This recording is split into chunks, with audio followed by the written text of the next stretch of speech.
Бүгін біз сіздермен дәмі күшті болып шығатын осындай қытырлақ самса дайындайтын боламыз. Видеоның соңына дейін қарап, менімен бірге болыңыздар.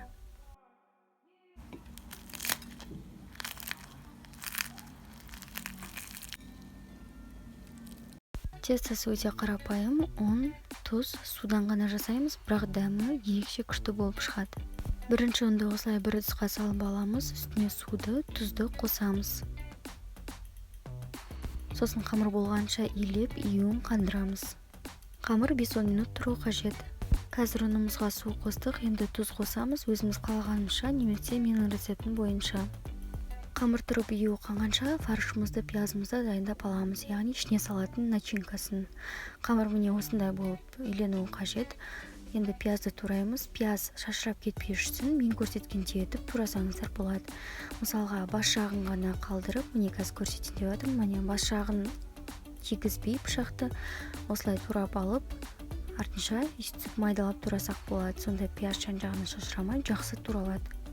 Міндетті түрде майда болып туралынуы қажет. Енді өзіміз қалағанша фарш қосамыз. Фаршымыз көп болмаса да болады. Одан кейін зира, тұздарымызды қосамыз. Міндетті түрде осындай иіс шығаратын немесе дәмін келтіретін приправаларды қоссаңыз, дәмді болып шығады. Қалауларынша құйрық майды қоссаңыздар болады. Фаршымыз дайын. Енді тестамызды алып осылай жайып аламыз.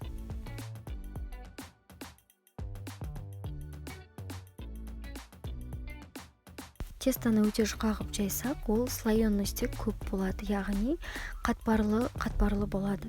Мен өте қатты жұқа емес, орташа ғып жайдым.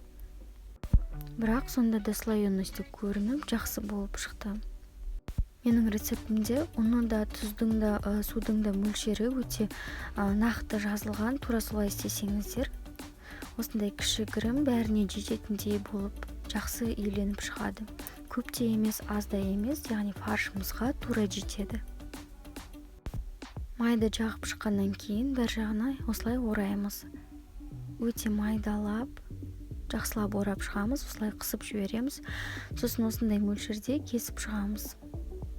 Енді қамырды алып, көлденеңнен жаямыз. Ішіне фаршты салып, мен көрсеткендей етіп түйеміз. Мысалға осылай үш бұрышты етіп түйдім, одан кейін көлденеңнен етіп түйдім. Қамырға ешқандай дрожь, разрыхитель қоспасаңыз да, ол өзінің есебінен көтеріліп күшті болып шығады. Қазір көресіздер. Келесі түйгенім ол көлденеңнен тоже әдемі көрінеді столға қойғанға. Үш бұрыштыға қарағанда осы әдемірек.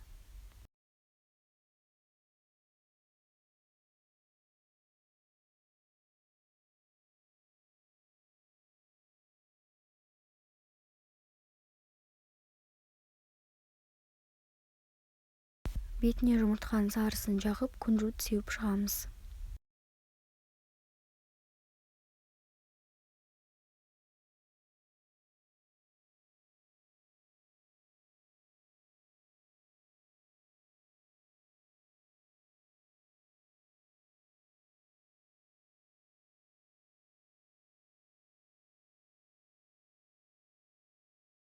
Қонақтарыңызға ұялмай қоя берсеңіздер болады, әдемі болып шығады, дәмі де өте керемет.